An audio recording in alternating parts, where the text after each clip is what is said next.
Hey Corinth family, this is Pastor Bob with an update on retirement plans. It's been 29 years as of March 1st since I stood in this pulpit for the first time on a Sunday morning and preached a sermon. Linda has joined me on staff at Corinth for 25 of those 29 years. She's planning to retire this November, and I won't be far behind. One of the questions I'm frequently asked is, why are we doing this now when the church is going so well? And my answer is, that's exactly the right time. If the church were to hit a crisis, or I were to hit a crisis on a personal level, then it would be the wrong time. It'd make transition a whole lot more complicated.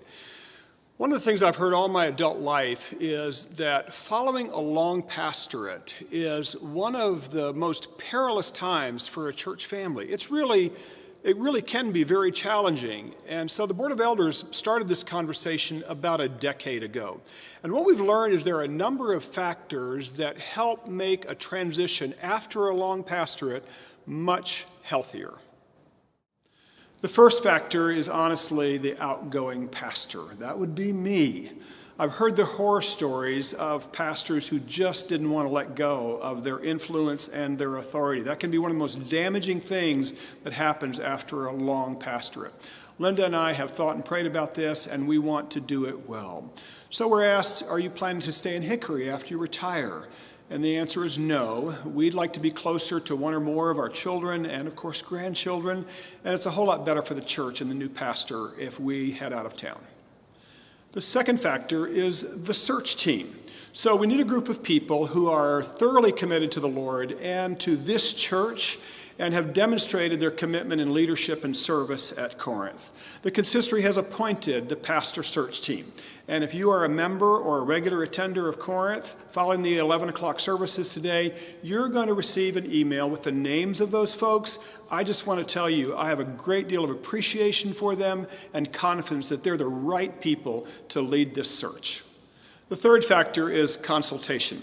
Honestly, the longer the pastorate, the more difficult it is both for the pastor and the church to objectively see its own strengths and weaknesses. So you bring in somebody from the outside who can help. We have hired Vanderbloemen Search Group out of Houston, Texas. William Vanderbloemen, the founder, is from Lenore, North Carolina, and he grew up attending Hickory Choral Society concerts here at Corinth. He has engaged with him his colleague Jay Mitchell, who has helped more than 300 churches find a match in their executive search. Fourth, the right candidate, obviously, for your new pastor.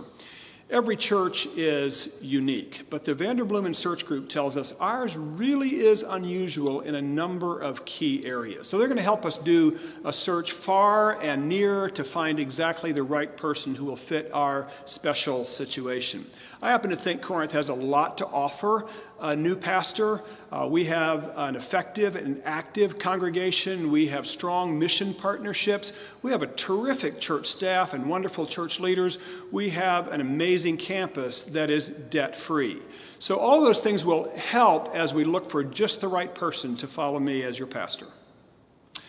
Then an overlap. So here's a concept that's probably new to many of you. What we've learned is that after a long pastorate in particular, it's really helpful to have both the departing pastor and the new pastor on staff at the same time. So your new pastor is likely to arrive on site and be called by you in 2023, but it doesn't mean I'll be in a hurry to leave yet. How long that overlap will be, we don't exactly know, but I'm looking forward to sharing all that I know about this wonderful congregation with my successor. Finally, communication. It probably goes without saying that some aspects of this process need to be confidential. But we are committed to sharing with you as much information as we can, as often as we can, and the main reason is that your prayers and support are just as critical as any other aspect of the transition process. For Linda and me, it has been the great privilege of our lives to serve among you and with you for almost 30 years. We know that grieving is ahead for both you and us, and we're going to allow for that. But in the meantime, let's look at the bigger picture. There's a God who called us here. Jesus is still building his church. The Holy Spirit is alive and active here. We're going to love you and pray for you and with you, and we look forward to everything God is going to do here at Corinth in the future.